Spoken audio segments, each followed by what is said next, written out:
Seasons, greetings, and happy holidays. My name is Ben, and welcome back to the channel for another episode of 12 Sprues of Kit-mas. We're moving on to build day number 9 today, and I'm hoping that we have something better than build day 8. Build day 8 was a tough one. So let's go ahead and grab the box and we'll check it out, see what we have in store for us. As you can see, we are on the last row of 4. So we're getting there, guys. So far, so good. The kits have been mostly entertaining, but there's been a couple that's been a little bit more on the troublesome side. But anyway, let's go ahead and get onto that last 4. Punch on through here. Let's find out what we're going to be building today. So fish around on the inside there. Okay, got that label. And let's see what we've got in store for us on this episode. Take off the tape and let's see. Looks like this is going to be, another tank. We've got the Sherman by Trumpeter. Okay, that's not a problem. I think this should be a fun little build. As we know from our previous excursions into the world of tanks here on 12 Sprues, these tracks are probably going to suck. The model is going to be a really good build. At least that's kind of my overall take on it. Again, those vinyl tracks have been terrible on every single model I have built so far, but the kits themselves have been fantastic. This one again has a couple of options. Parts look clean, look crisp. I think we're going to be in for a good build.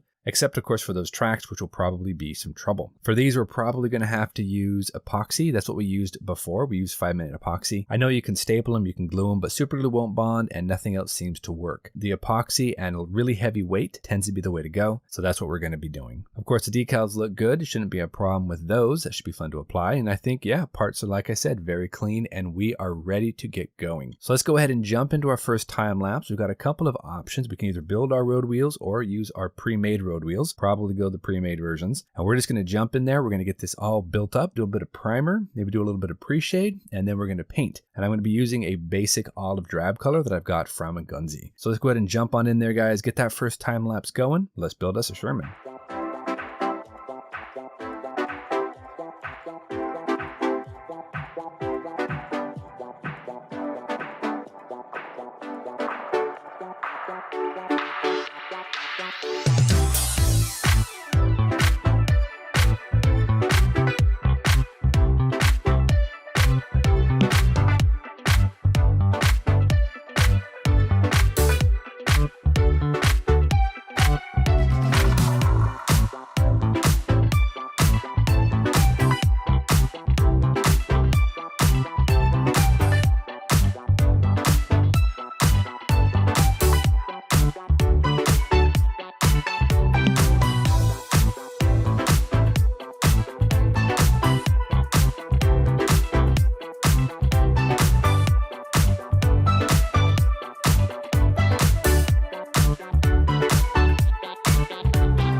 All right, so we are back, and as you can see, the entire tank has been assembled, painted. We've got the tracks on. Just like the rest of the tanks, those tracks were terrible. But again, a little bit of a heavy weight and some 5-minute epoxy. We were able to get it all nicely secured, and we're going to move on. Though we did have a little bit of an issue, but we'll talk about that a little bit later. We're going to jump into our next time lapse, and it's time for decals and weathering along with a top flat coat. So that's what we're going to be doing next. I'm going to be keeping our weathering to just some Tamiya panel liners. Get this a little bit on the dirty side, but we're not going to go too crazy. So let's jump in there, get this all finished up.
And we are back, everybody. We have finished off build day number 9. That tank was an awesome little build. I had a lot of fun with it, of course, except for those vinyl tracks. Those, again, quite a letdown. But that is the last of the trumpeter tanks, so we're not going to have to fool with those again, at least not anytime soon. Here we go. So as you can see, we've got that nice olive drab color over the entire tank. We've got the tracks on. We kept the weathering to a bit of a minimum. Part fit was great. We have a couple of options for road wheels and also for weapons. It's just a really nice little build. Went together beautifully fast. Get you a real quick close up here. You can see it's got really nice detail except for these stupid tracks. As you can see, this side is far too tight, so it pulls itself down into the sprocket. On the other side, we lost a huge chunk of it trying to get these things on. I did end up going with a 30 cal, even though they said you could use a 50 cal up there. I don't think a 50 cal would have been mounted in that position. I think that's mounted toward the back of the turret. The decals were awesome. I took a little bit of liberty with those decals and added the white American stars on the front plate and the turret sides.